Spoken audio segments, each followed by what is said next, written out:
Oh, okay. All right. Has there been people driving up and down your street like they driving up and down ours? Not many, Not because many. it's ice. Okay. Wow. You know, when you're on one of them that back roads that don't get much travel on, that little bit of travel Okay. is it all in the ice. Down your street like they driving up and down ours.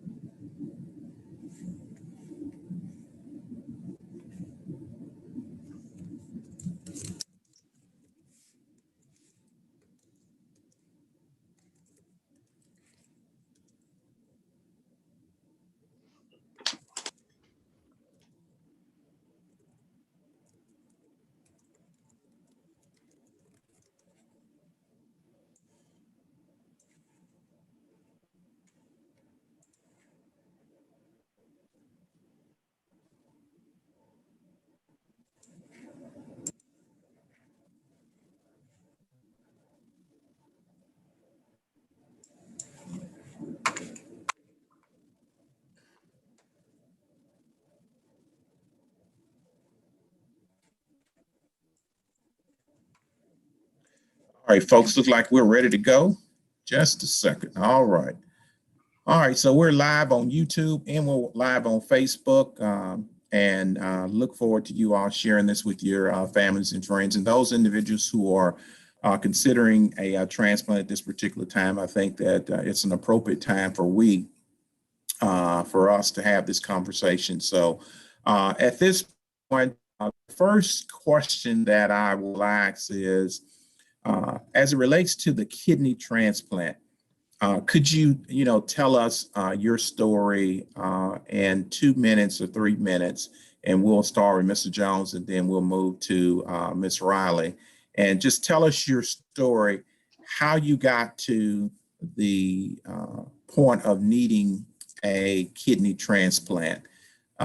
And from there, don't talk about the transplant itself and that process, because we're going to talk about that a little later. But how did you get from I'm a healthy person, I'm doing what I need to do like every normal person, to now the doctor says I need a transplant? How did you get there? Okay. The first thing that was just really shocking to me, sometimes I wonder if I had been living in a bubble, because I started thinking back, and all the while I was growing up, I never knew anyone, be it family or anything, that was on dialysis. And, we talked about people with sugar and people who might have a heat stroke, but this thing about your kidney failure was just something that was totally new to me. And I guess I wasn't really prepared for it more so than anything else. But then I started having these signs of throwing off a lot of protein in your urine, food not having a taste to it, and things of this nature. And I would have a pain sometime in my lower back. And so I decided that I probably need to go and get this checked. And when I went to get it checked, they decided to take a biopsy and send it to the Mayo Clinic. And the one thing about it is the results came back being, well, you're having kidney issues, but we can't really tell you how it started. Did you have strep throat or something like that? Because I think I may have brought it. Well, I did have strep throat. They said, well, that was probably it. But to today, no one can tell me what really knocked my kidneys out. And then you start wanting to be in denial for a little bit. So I started looking at some other alternatives and prolonging it. I went to a national wide herb doctor, and he said, if you had come to me 3 or 4 or 5 months earlier, I probably could have done something. But as I look at your creatinine now, you need to go see a doctor and get some medical advice as to what you need to live. And so we went from there to seeing a doctor. I went to a doctor in Texarkana, and from there they said, well, you need to go on dialysis. And so I went on dialysis. Wow. So you started with not knowing that there was a problem to going to the doctor and the doctor saying, nah, something's up. Your protein levels are off.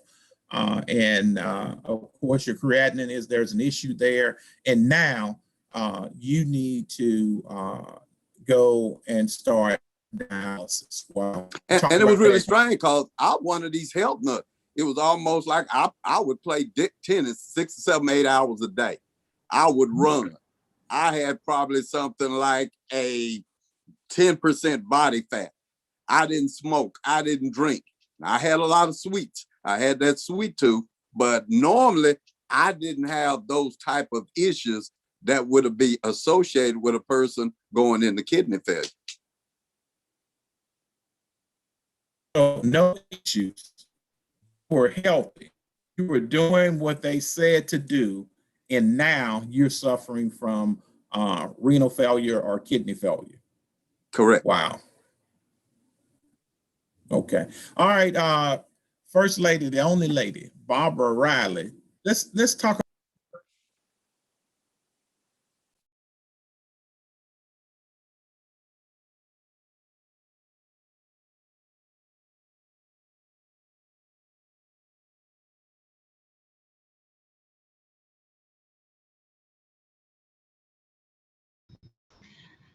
Good evening.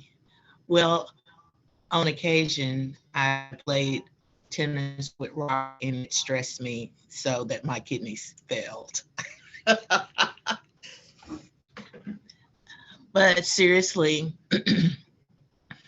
when I noticed I was having a problem, I had uh, just buried my grandfather, and I was taking care of my grandparents, and I was working a fair new job, and I was just busy, and not really paying attention to myself. But on my annual visits, um, on my annual OB/GYN visits, they kept telling me every year that my protein level was going up in my urine. And so during that time, I had frequent visits because I was dealing with something called endometriosis. And that's when you have um, your menstrual cycles and all of the menses don't come out, but they collect on your other organs like um, your fallopian tubes, your vaginal wall, uterus, basically attaching themselves. And so every time I had a menstrual cycle, I would have an incredible amount of pain for about 6 or 7 days. And then I would be kind of like crippled for another 6 or 7 days. So that caused me to have a lot of pain, although they were doing different things to help me deal with the issue of endometriosis and pain. I've had several laparoscopic surgeries to remove the tissue, to remove fibroids, just the minor 1 or 2 days, outpatient surgery. Then you're home 2 or 3 days, and then I'm back to the grind. And eventually, it led to me taking a lot of anti-inflammatory drugs, like naproxen, Aleve, ibuprofen, and most of the time to just knock the pain out almost immediately, the old African American standby BC powder. So I did that probably over probably a 5, 6 year period of time. And like I said, April 15th, 1998, I believe it was the day that my grandfather passed. And the next week, I was in so much pain, I just had to go see someone. And around that time, it was pretty bad. My back was hurting in the middle of my back.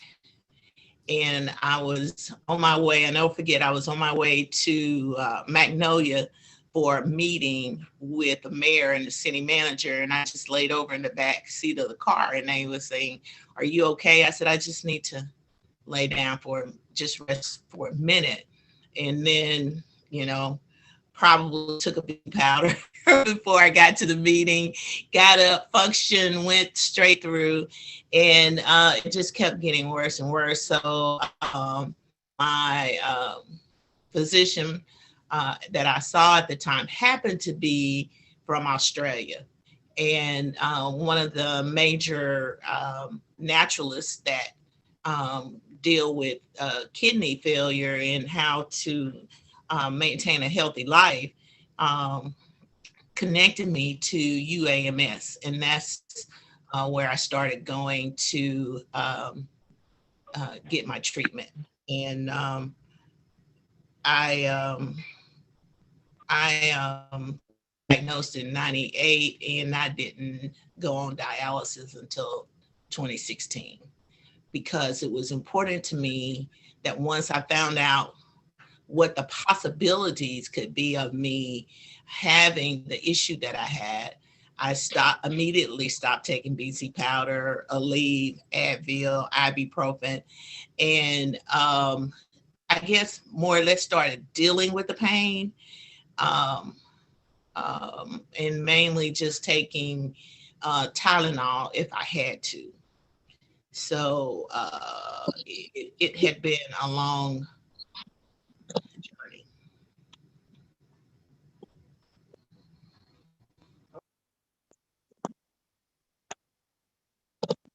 Mute, Bishop. Thank you, First Lady Riley, for your insight and your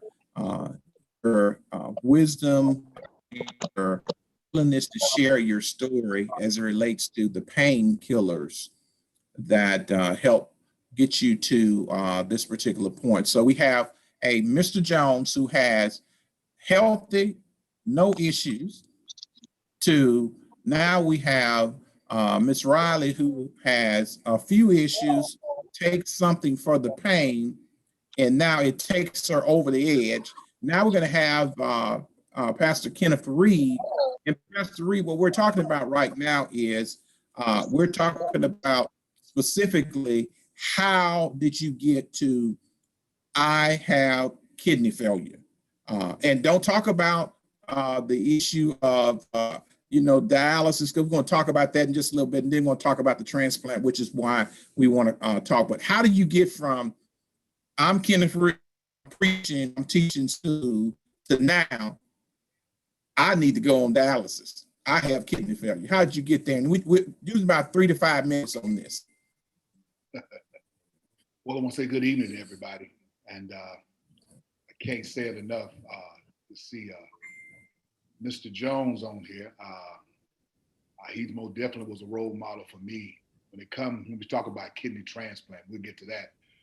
But being an athlete in college, I developed poor eating habits. RAN. And Bishop, I think you're still on. Your mic not muted. Okay. And so what ended up happening was I never changed my eating style, as most football players, most athletes do. Never changed my eating style. So I developed a lifestyle that was not conducive. 1997 and 98, I got diagnosed with diabetes. I weighed 335 pounds. I just went to the doctor 2 weeks before. Doctor told me, you need to lose some weight, but everything looks good. But 2 weeks later, my glucose levels were running 800, 900, where I got in the pulpit to preach and I couldn't see the scripture. I said, I must be extremely tired. So I went to the doctor that Monday. Yes, they diagnosed me with diabetes. He said, but you can get off of it. I was started out on pills. I went from 330 pounds to 215 pounds within 8 months. Not healthy at all. It was not because of me making a diet change. It was that my sugar ran so high that it was making me go to the restroom every 15 minutes, 24 hours a day. So I was a poor steward over my body. I didn't adhere to what I was told because of my age. I felt like, hey, I can make it. I can make it. You know what they're saying? I'm good. I lost all this weight, but I was in so much pain with neuropathy, could not sleep at night, couldn't rest at night. So that was in 1997, 98. I started taking shots. I am still currently on shots.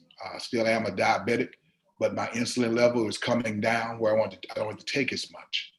After so many, from 98, 97, 98, I started getting sick in 2011, 2012, for the last part of my school years teaching school. I literally wasn't there because I was sick. I had infections, low immune system, and it really was because my kidneys were actually starting to fail.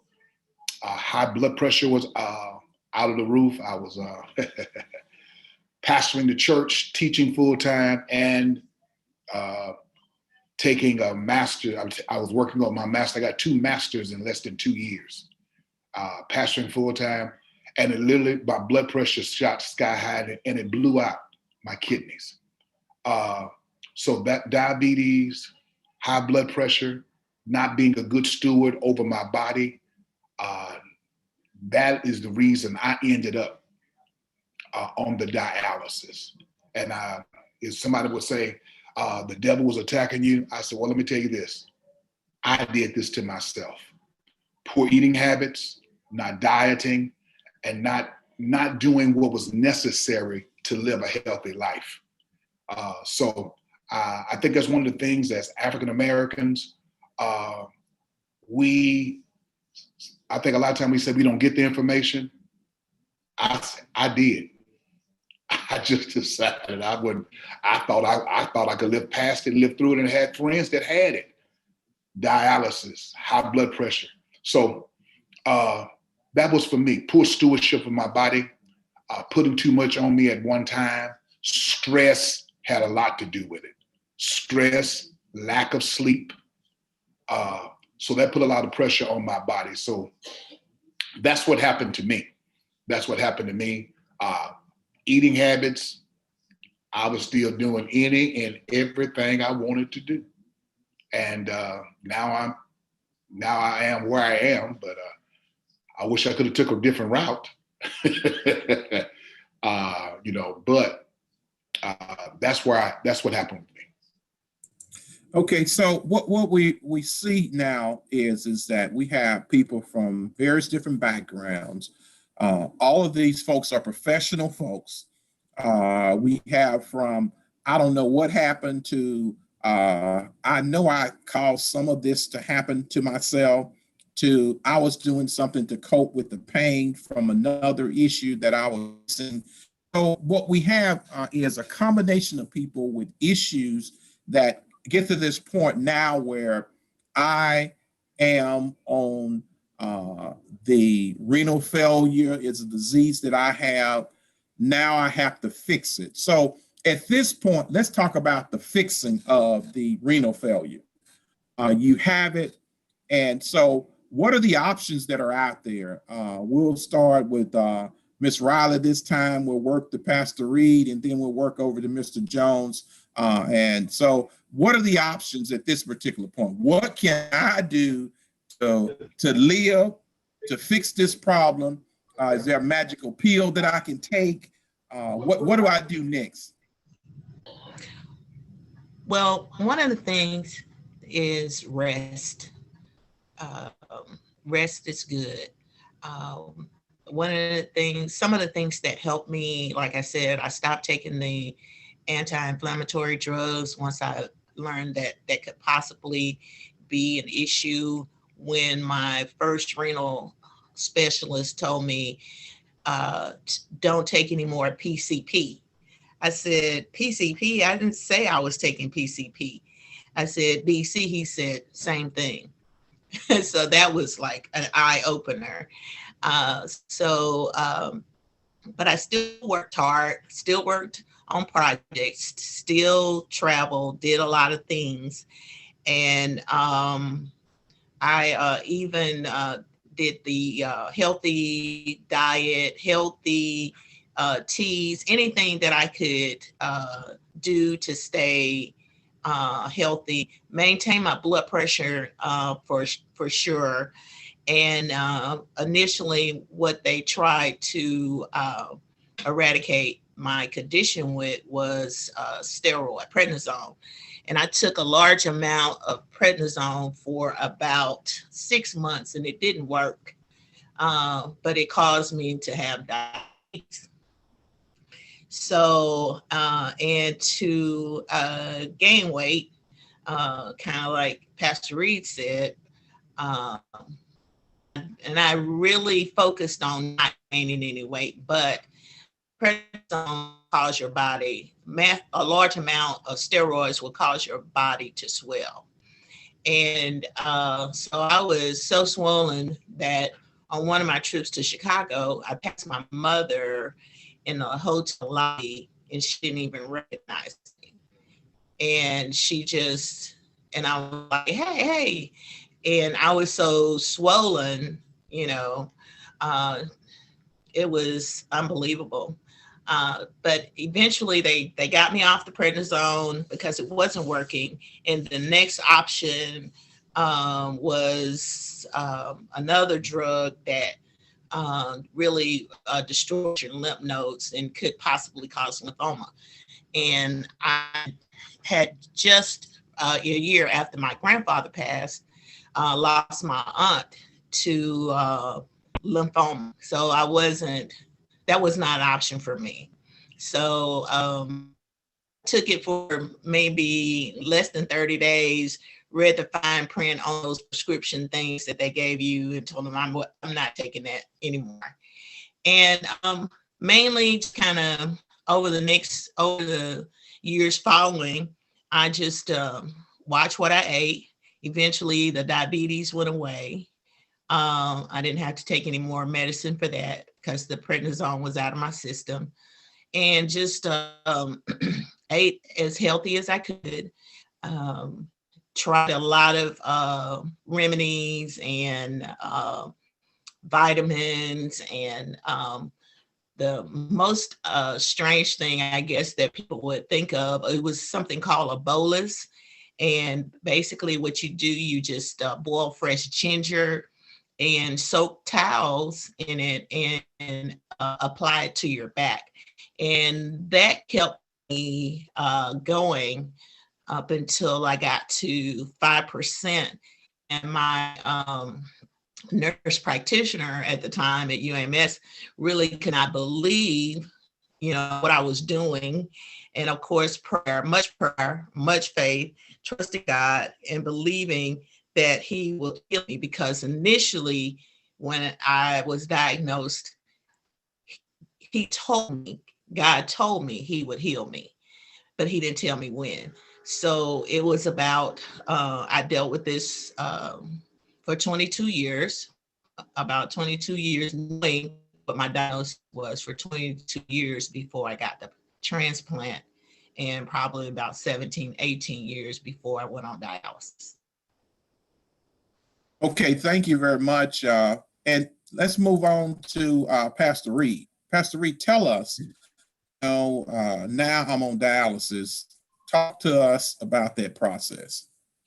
Well, once I started out on what they call PD.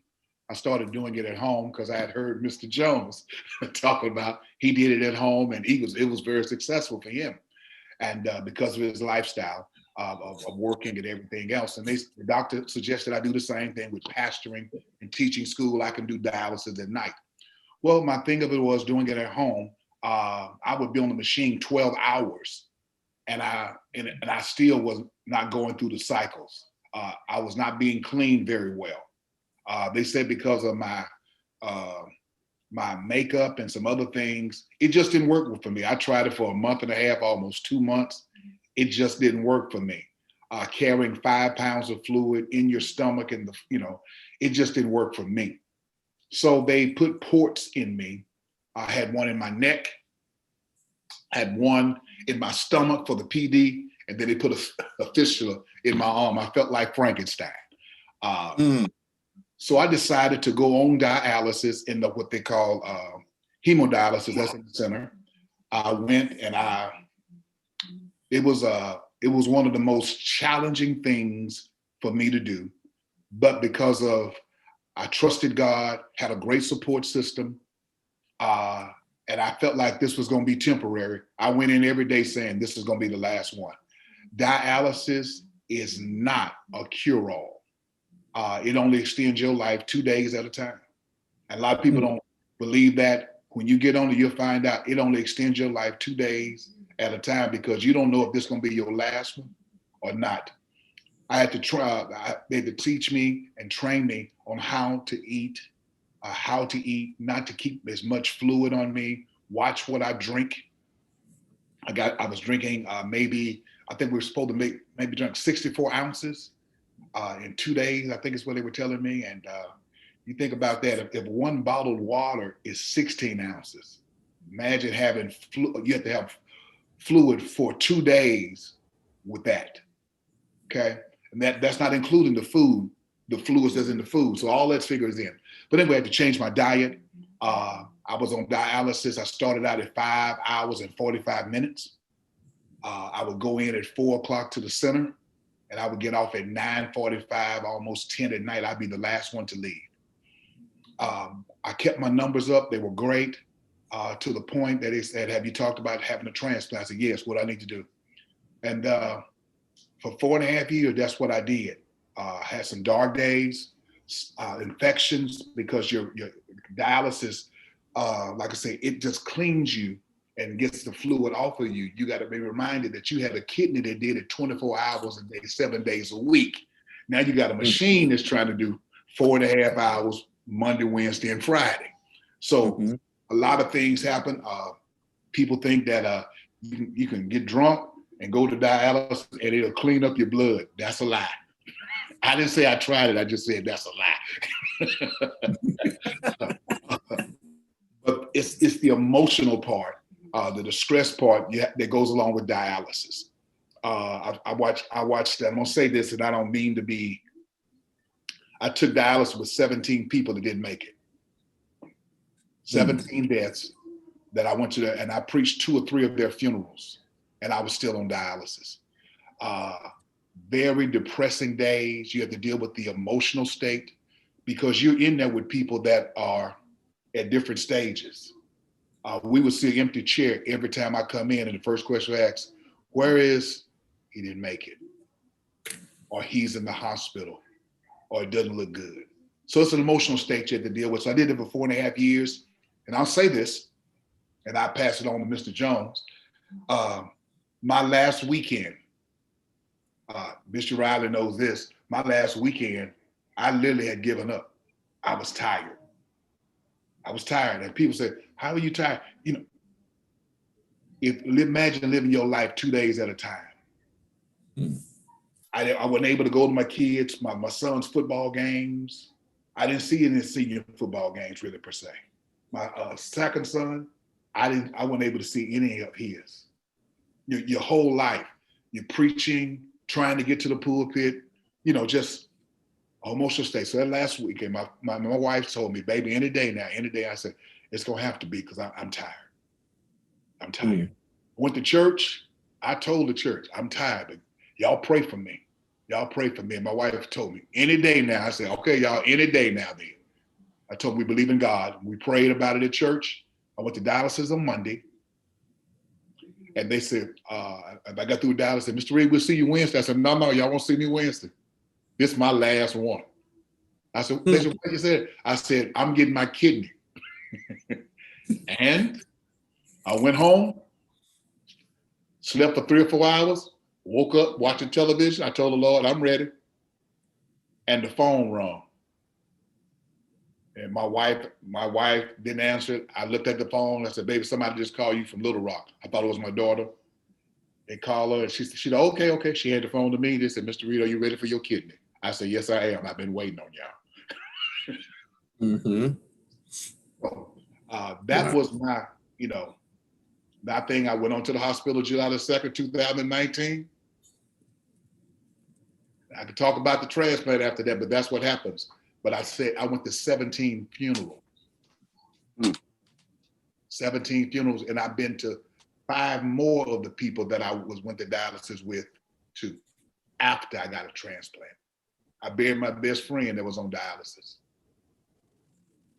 I spoke to others in the last year that were on dialysis and had a kidney problem. They talked to me about it.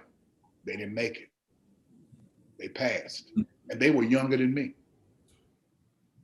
It's hurtful and harmful, but it's something that has to be addressed and you have to talk about. And so I let Mr. Jones talk now because, hey, seeing him do it, I didn't have it at the time, but watching him do it and seeing how he was like, I was like, this man got a kidney. He's still doing all this. He said, go ahead, Mr. Jones. Mr. Jones, yes, sir. So, Mr. Jones, both of the people who are on here, and I know you personally, talk to us about now I have to participate in this activity every day or every other. Okay. Now, unlike the others, I didn't really have any lead time.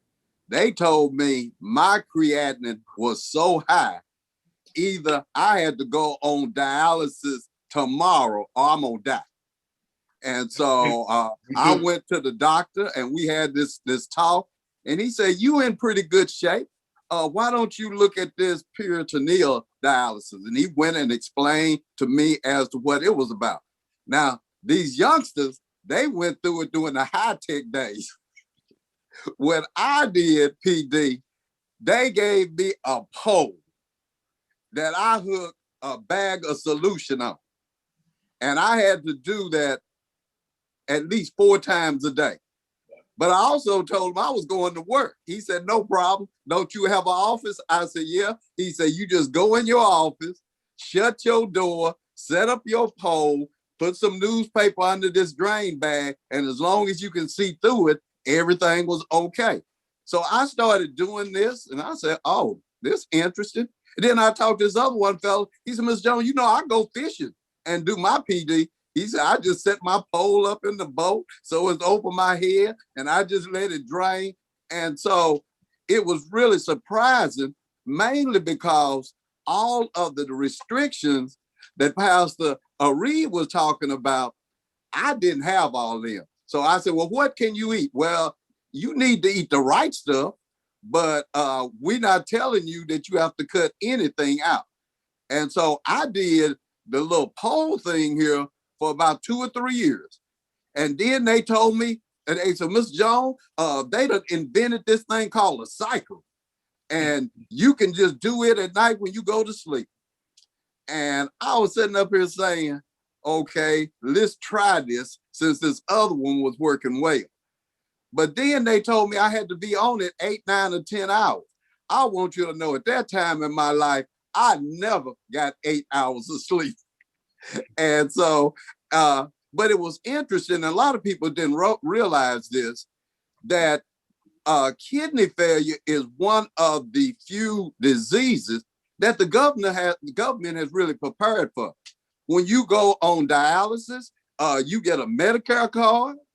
I mean, there are places all over the United States. I went to Homecoming in Jonesboro. Every year I was on dialysis with the cycler. I went on a cruise. I went to California. I went to Georgia. And every time I went, all I had to do was call these folks up. Now, it was a lot of stuff. I remember when I got on the cruise ship, the little person said, where you taking all that? I said, I'm on dialysis and this is what I'm gonna need for these next 3 or 4 days. But in regards to bad effects, PD worked well for me. Now, there were a couple of times, because I'm not the most sterile person in the world, that I did get an infection, and I run up there to them, and they give me my little shot, and we knock it out, and I'll be back on it. But I really wasn't pressured as much to be looking for a transplant. And a matter of fact, if I hadn't been called up by the hospital and encouraged to do this, I had really adjusted my life to doing this, because I didn't have to stop anything that I was doing. Because like I told them, I just couldn't go and sit in that chair for that many hours. And for the one period in my life, I was guaranteed that I got 8 hours of sleep every night. And I think that's the only time in my life that I got 8 hours of sleep. But it was all right. And then they called me and they said, well, can we put your name on the list? I said, go ahead. Okay, so we have two people. Well, all of them participated in the PD, and then of course we have Reverend Pastor Reed, who decides to do PD wasn't working, so now we got to move to the next step, which is to go into the clinic. And maybe we're going to come back again and talk about all of those, because I think that's a conversation in itself about the options that you have when you first go in, because some people only think it's just the clinic. They don't know about the PD, or they don't think they can handle the PD. And being a person who was involved with that process and the decision-making process, I think that is a viable option for people, you know, in our community. So here's the next step. We look at this on the issue of, now I'm on dialysis, but this transplant thing, and that's the reason why we wanted to have the call, and that is another option. So, Pastor Reed mentioned July 2019 that he received that phone call after he said, I'm done. He told the folks at the clinic, I'm not coming back. He told the church, you all need to pray for me because I'm tired. Now the phone ring, God intervenes and say, your work is not done. I have another option for you. So Pastor Reed, talk us through that process of, now I'm headed to the location. Talk to us about the emotional things that you went through as it relates to that, and then walk us all the way through to once you receive the transplant. And can you do that in about 4 or 5 minutes? I know it's a lot.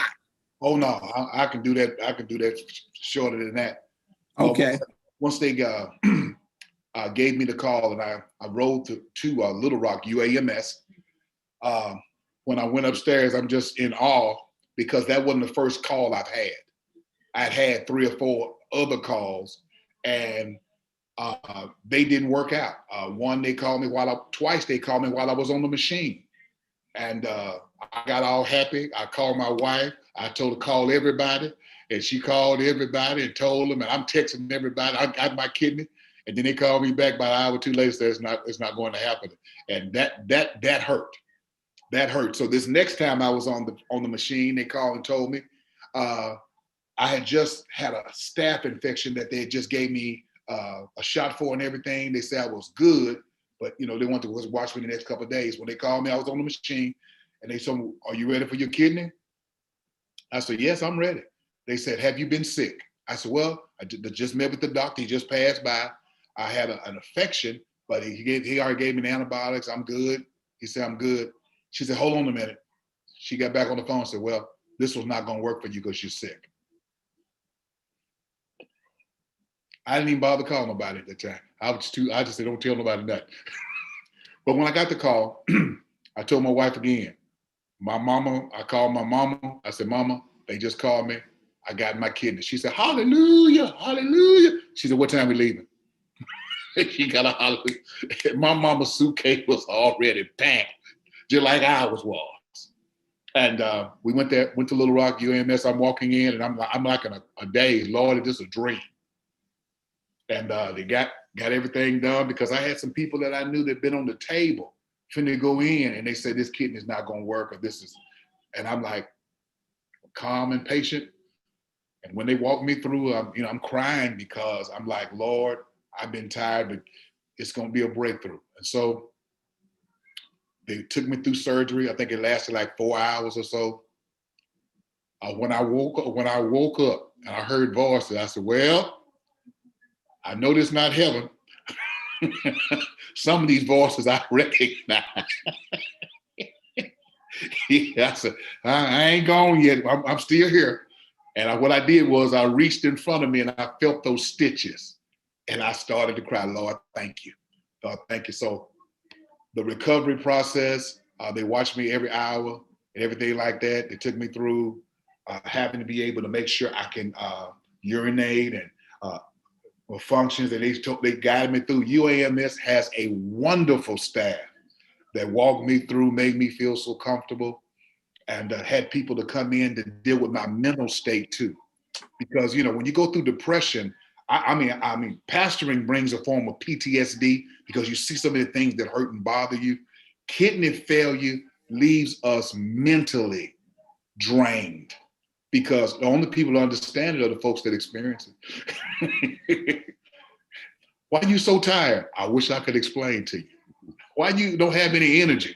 Well, why you not able to go and you just get hey, I just, So, but one of the things is that going through the process, I take, to this day, I still take about 28 pills a day. And people said, ooh, that's a whole lot of pills. I said, that's 4.5 hours, 3 times a week. That's what's real. Let me take these pills. Excuse me. I'm through. Yep. Yeah. And then your diet changes. And really the only thing I cannot eat, they tell me not to eat, is grapefruit. Because it messes with my medicines. Because your kidney your body doesn't know that the kidney that's in there is not yours. They think it's an enemy. So the pills and stuff fight against that. And so that's what I had to deal with. Very emotional. My wife was with me the whole time.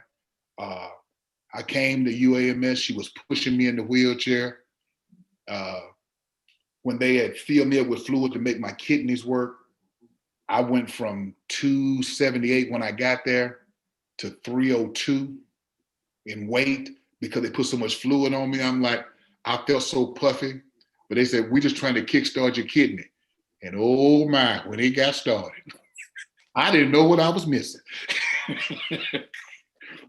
You get so used to not going as much.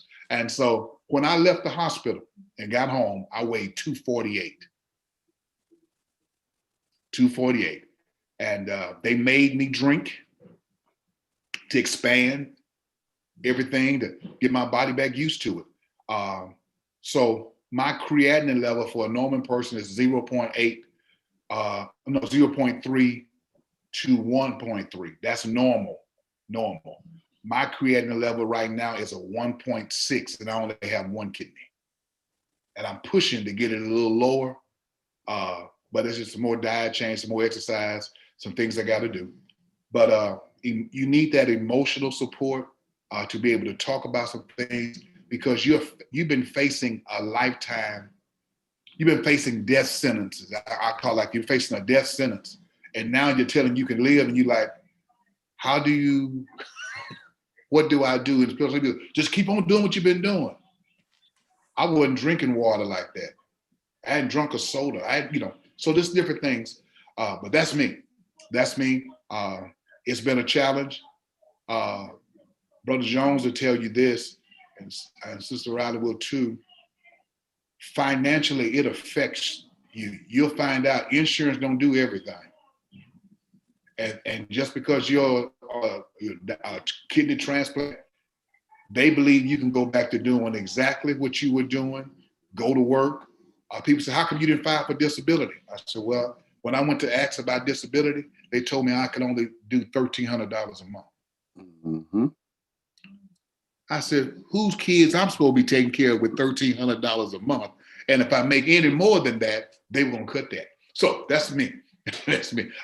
I can't wait. When I start talking about that insurance, I get fired up. You hear me? Yeah.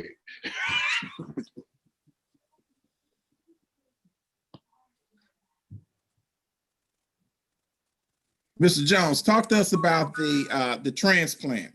Okay. It's your Uh, turn. as I pointed out, they asked me to go on the transplant list. And so I went on there, but you don't know nothing about this. And so I was sitting up there in 2005, and I got this call in the middle of the summer. And they said, Mr. Jones, we want you to come down there for a kidney transplant. What they didn't tell me, because I was at Baylor All Saint in Fort Worth, Texas, they didn't tell me that they invited several other people down there because they didn't want to lose the kidney. So they were going to give it to the best fit. Not being aware of this, I think my daughter was there. We jumped in the car, drove 100 miles an hour all the way down there, and got up there. And then they told you, well, we decided you wasn't the best person. I said, what? I knew that's right. I said, okay. So October come and they called me again. Y'all can imagine about what I did to you. Yeah. I said, okay, I'll be down there sometime. And so we got in the car. We didn't drive. We didn't break no speed limit. We got there and they said, we've been waiting for you. We need you to go upstairs and get dressed. I said, okay. You know, I still waiting for them to turn me around. Right. Next thing I know, I wake up the next day and every bone and piece of my body is hurting. And they started telling you, well, you can't get better unless you move. Lady, it hurts to eat. I don't want to move. I don't want to turn. I just want to lay here in this bed. For that whole week, they bothered me about getting up and walking. I thought they were going to put me out of there because I kind of lost my religion and started cussing and telling them, y'all need to leave me alone. I hurt. I understand what y'all saying, but y'all need to bring that bedpan over here. I am not walking to this bathroom. I hurt. I hurt all over. I hurt. Because the thing that had created the problem with me wasn't the kidney transplant. I had them peritoneal tubes in my body so long. Yeah. They had, have y'all seen barbed wire grow into a tree? Mm-hmm. Those tubes had grew into my body. That's right. And they had to literally cut them out. And there was more pain and issues from that than it was from the kidney transplant. I learned a lot. I learned when you get a kidney transplant, they don't take out your kidney. They go right down below it and attach that other kidney. That was a surprise to me. Also, now I got mine from a cadaver. Also, I found out that it's harder to give a kidney than it is to receive a kidney. It's harder on that other person because at the end of the week, I was up walking around.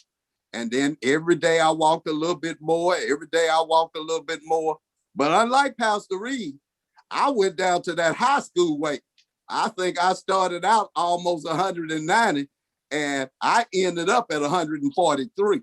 Won't ever see them days again because after that, food started tasting real good. I'm still struggling with it. I've gained those 30 pounds back. All right, let's move on to Sister Riley. Talk to us about now you have a way to live. Well, having heard Robert's story, which he was my inspiration because I said, if Robert Jones can do it, I know I can do it. So Pastor Reed and I, we've been close for a number of years because he's been my pastor before I married. I can't remember what that guy named. Anyway, Johnny Riley.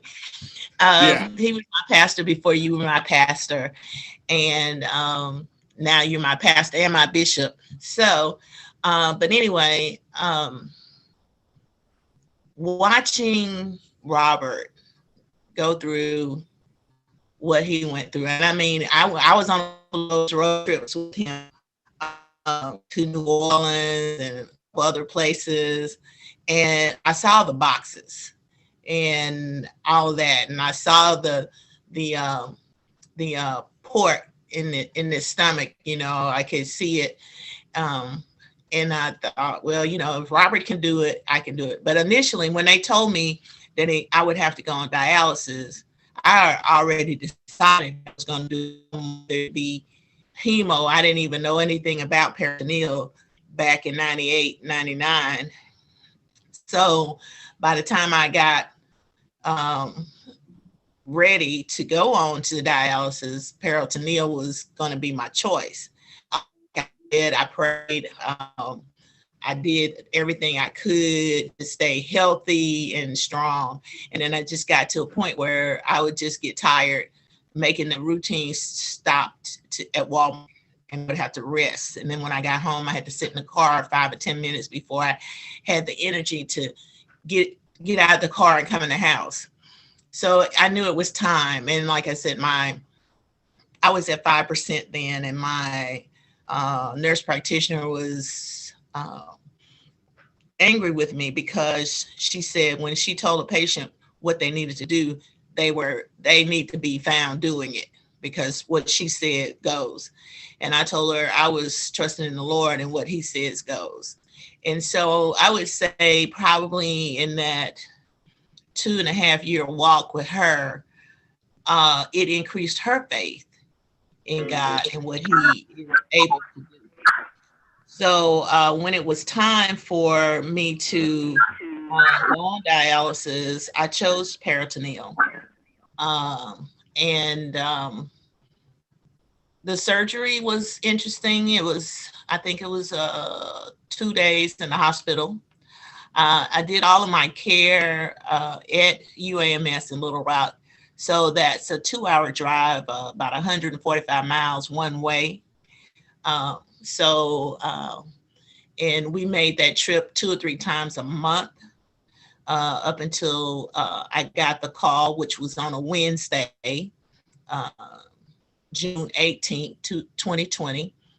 And I was sitting on the couch at the Sanflat Center calling pastors or preachers or ministers to set up my July Bible study.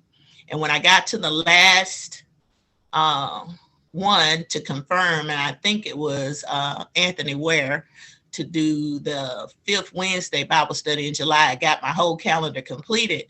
I got the call, and they said, this is Nicole or whoever from UAMS Kidney Center. Can you be here by 3:00?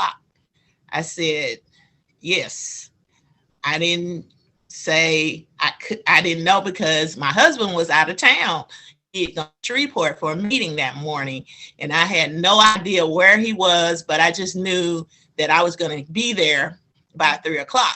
But I didn't get excited and scream and holler and shout, because 1, God had already told me he was going to take care of it. 2, I had adopted Pastor Reed's statement, any day now. And 3, the seniors were playing bingo at that time. So I waited for them to get a bingo, and I ran in there and said, bingo, I got a kidney. And so that was kind of how it started. And of course, when I called my husband and I said, I need to go to Little Rock. I need to be there by 3. And he said, why? I said, I got a kidney. He said, no, you don't have a kidney. You just saying that. And he said, I said, where are you? He said, I'm at the fork in the road. And I'm like, okay, fork in the road. And if you're familiar with I-49 coming back from Shreveport, there is a fork in the road that says Little Rock and Dallas. So he was about 10 to 15 minutes out. We got in the car, kind of had my bags packed, because, they tell you, be ready at all times. And the thing about it was, I had been on the transplant list before, probably in 2017, after I went on dialysis in 2016. And I had to get off because my right kidney had 2 tumors in it. And so I prayed about that, and I dealt with the doctors because for some reason, I don't know, I always put my faith first, and then I trust in God and listen to hear from him on what to do next. So I believe in my journey, God put me in places, and every physician that I've had has been the top in that area at UAMS, the director of the department, the chief of staff in that department, whatever area I had to go in. And so this one guy, he's the teacher of the department, but he was the guy that I saw, and he said, well, I've been going around with you long enough, blah, blah, blah. I'm gonna get this kidney out, and you're gonna be on your way. Well, we got the kidney out. I had to wait 2 more years before I could go back on the list. And ironically, the process started. My nephrologist pushed me, and like Pastor Reed said, you can't do this. I had a phosphorus problem. I didn't want to take the blockers. It was just certain things I don't want to put into my body. And so when you go and get this blood work done, they can tell you every grain of salt you had, every peanut you ate, or whatever. So I was kind of guilty, and they fought, we had a little struggle. But when it was time for me to get on the list, everything just fell into place. I actually got on the list in February of 2019, and by, I guess, June, I was getting a kidney. I was getting a call. So I say that Juneteenth, 2020 was my emancipation from dialysis. So that was a journey. And I know that all things are possible if you believe. And it was a faith walk. And on my way, I called a few people. I didn't tell a whole lot of people because I didn't, I just didn't, want everybody to be all excited, and it didn't happen because there was a chance that it wouldn't be the perfect match. But it was the perfect match. I got there at 2:00, and this was during the pandemic. Of course, nobody came up with me. Pastor Reed, no, my husband didn't push the wheelchair. He pushed the SUV on out the driveway, and all I could see was taillights going around the curve. And they took me in, and I was there by myself, but I was not alone. You know what I'm saying? So I had a great team that took care of me. I had a nurse that's a minister, a believer in God, that took care of me. That weekend I went in Thursday. I got the kidney probably around 1:00 in the morning on the 19th. At 9:00 that morning, they had me sitting up in the chair. I had the thing in my neck for dialysis if the kidney didn't work. And that was one thing. I never, ever wanted to do hemo. I did 2 hours of hemo after the transplant to get all the phosphorus out, because I had quite a bit of phosphorus. Monday, they let me go. And I've been going ever since. I thank God. I never had any infections on this journey. I haven't had any complications since then. I thank God for people praying for me, keeping me before the throne of grace. My cousin, who is married to a bishop in Dallas, when I called her, he wasn't able to pray. She said, well, I'll just go on and pray. And so I like to say that she pulled on the hem of Jesus' garment in that prayer. And I didn't have any fear, any anxiety, anything. I just went straight in there. And when I woke up, it was like, it's time to go to work. And I've been going ever since. I appreciate Mr. Jones.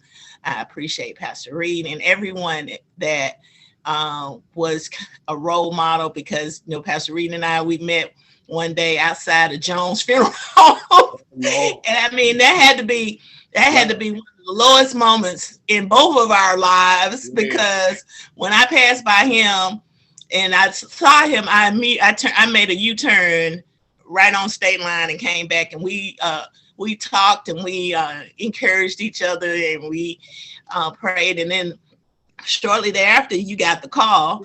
And so I kept, after you got the call and you made it, I immediately, every time I said something, I would say, any day now. And so I encourage people on in my transplant group on Facebook and other groups that I'm a part of, that I encourage them any day now, any day. So I'm thankful to be in on this call tonight. I'm thankful to my husband, Johnny Riley, because he stood beside me from day one. When we met, I told him I'm in renal failure. I don't know what that means. I'm doing good today. I'm not on dialysis, but I don't know what's down the road. And in the covenant agreement, which Pastor Reed put his hands on us that day, January 1st, 2009. And so he has walked faithfully with me in this journey. And it hasn't been, as my grandmother would say, a flower bed of Eve, whatever that means.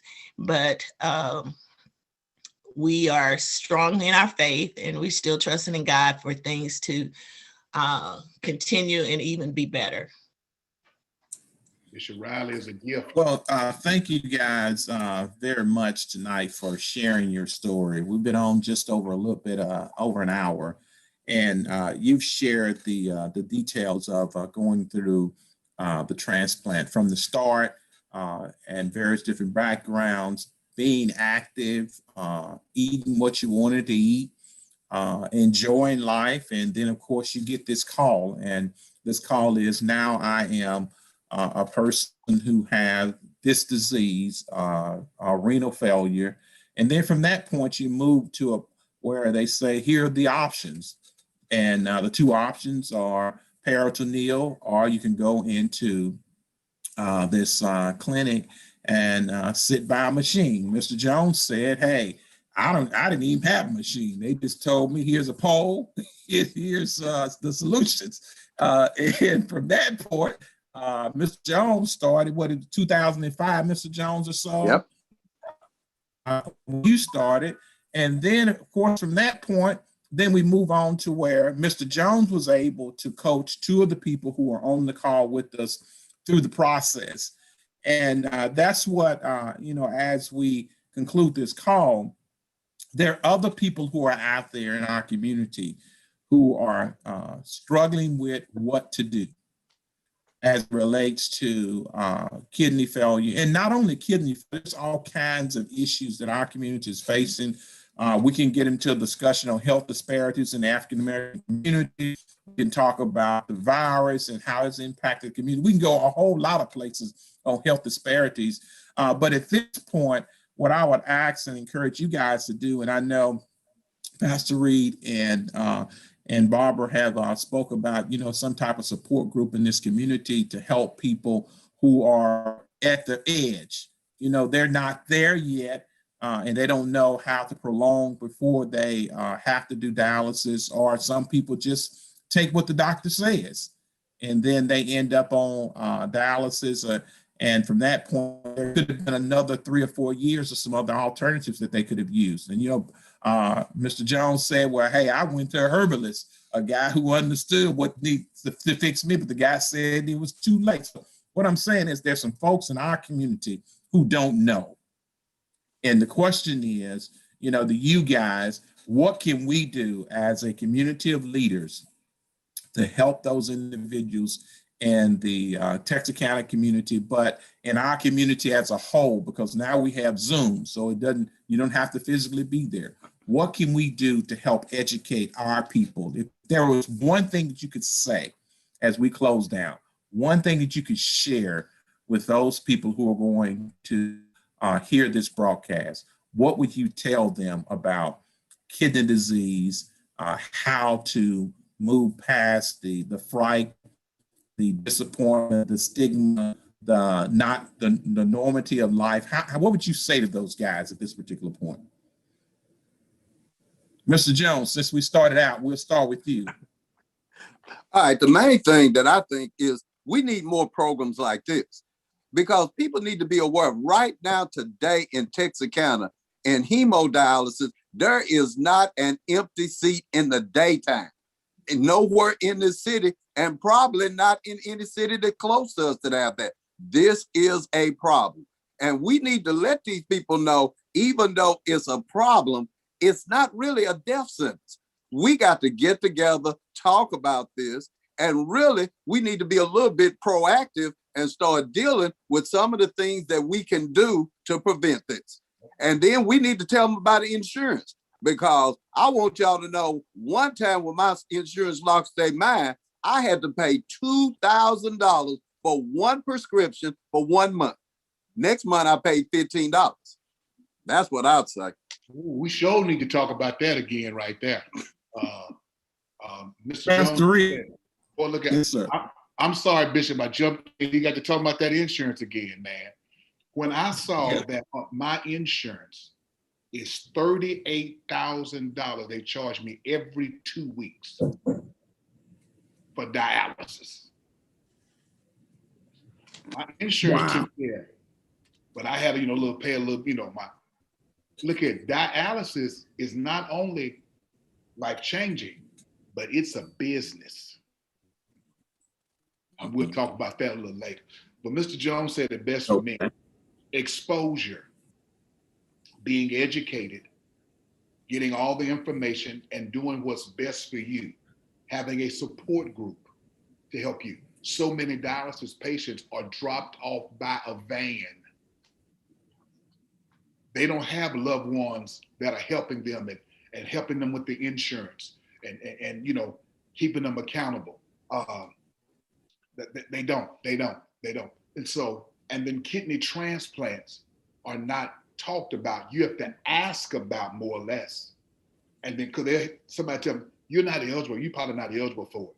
You go through the process and find that out. I think one of the things is, I was told the same thing Mr. Jones was told when they told me my kidneys had failed. If I don't, you're going to die. So I made the decision then. But there were so many things I could have done before that. So that's my thing, exposure, having more forums like this. Facebook has one for dialysis patients as well as those on transplants. And all the things they've been going through, I said, that was me. Exposure. We as African Americans don't like doctors because we think about this is a death sentence, but hey, you can make it. Okay. Exposure. Okay. Sister Riley. Well, I would say, one, when you're diagnosed in renal failure, it's not a death sentence. There are some things that you can do to stay as healthy as possible. Diet, exercise, and making sure that you follow your nephrologist's recommendations, because they are the professionals and they've seen how a lot of cases play out. I found that when you tell a family member you in renal failure, you're going to have to go on dialysis, they immediately see the end. They don't see the possibilities. And what I would say to a person, just because you've been diagnosed having kidney disease or in renal failure, it's not the end. And to stay positive and exercise, do a good diet, and work on defeating what people say. People can tell you anything, but until they've been down the path, you can't really go by what they say. So you have to walk your own journey. and you have to be strong. And if you're not a believer, try to build your faith on something that you can look toward reaching certain goals. I never gave up. In the end days or close to the last days, I was getting a little weak. I was getting a little weary, but I never gave up. I got up every day that I could and did something for someone else.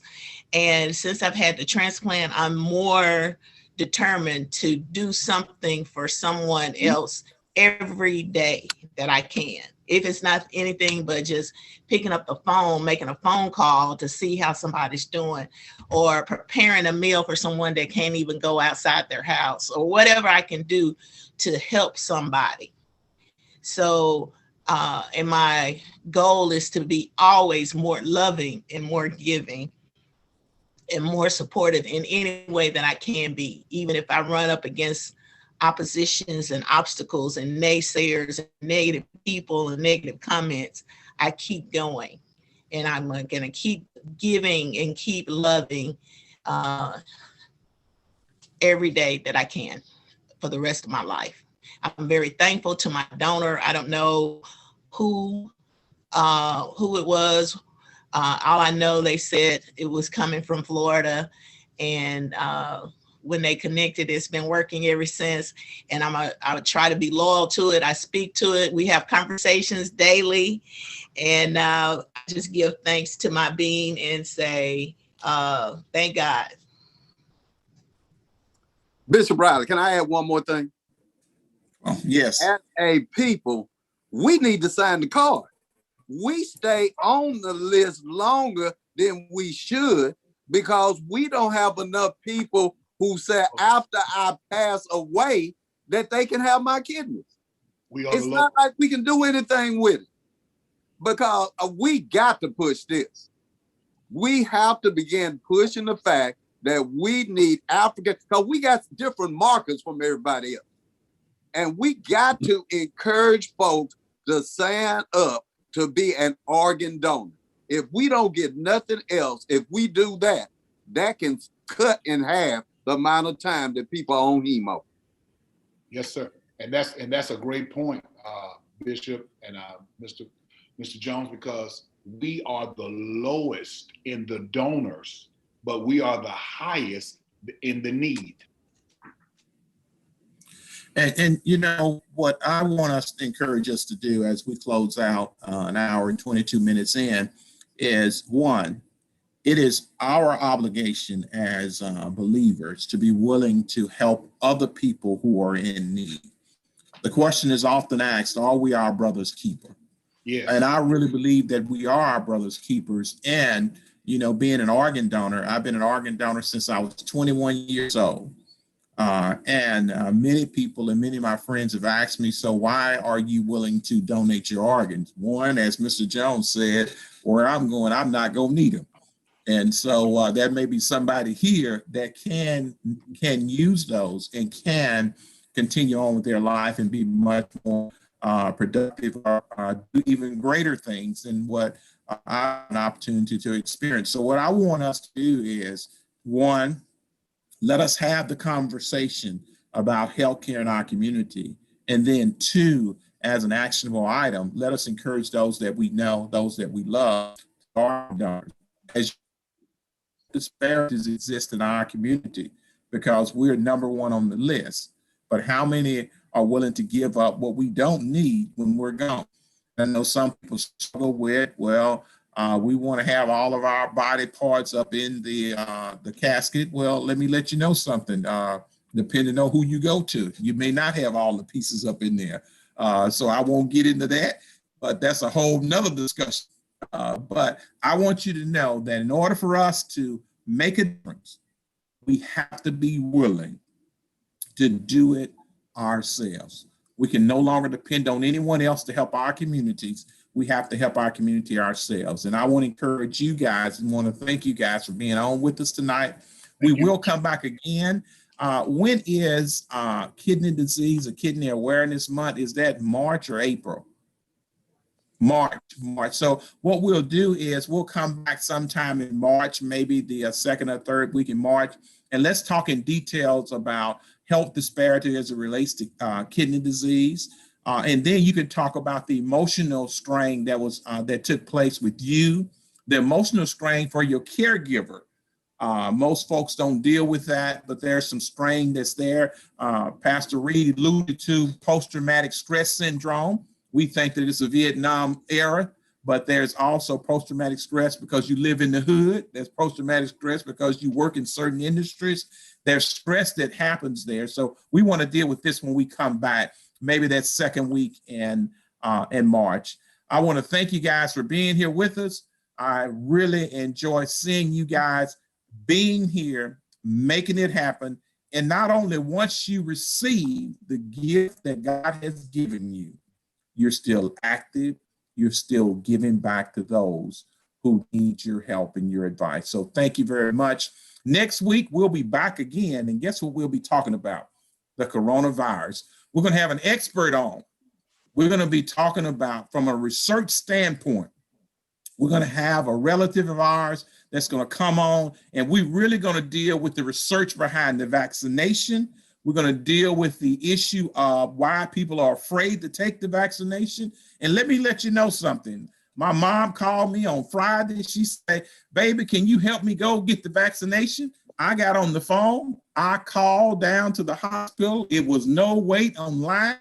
They said, well, can she come on Saturday? It was Friday when I called them. So not only did she get it at 2:30, but also my uncle got it at 3 o'clock. So what I'm saying to you is, don't let the people tell you that there's a long line. If you sign up, you'll be able to get the vaccination. Now, I know some people are afraid of it, but we got the smallpox vaccination, right? We got all kinds of vaccination. And sometimes we take pills. We don't even know what's in the pills, but we take them because somebody told us to take them. So I'm here to say to you, if you get the vaccination, we can all be safe and we can go back to being in the environment where we're able to have fun and we don't have to wear these masks no more.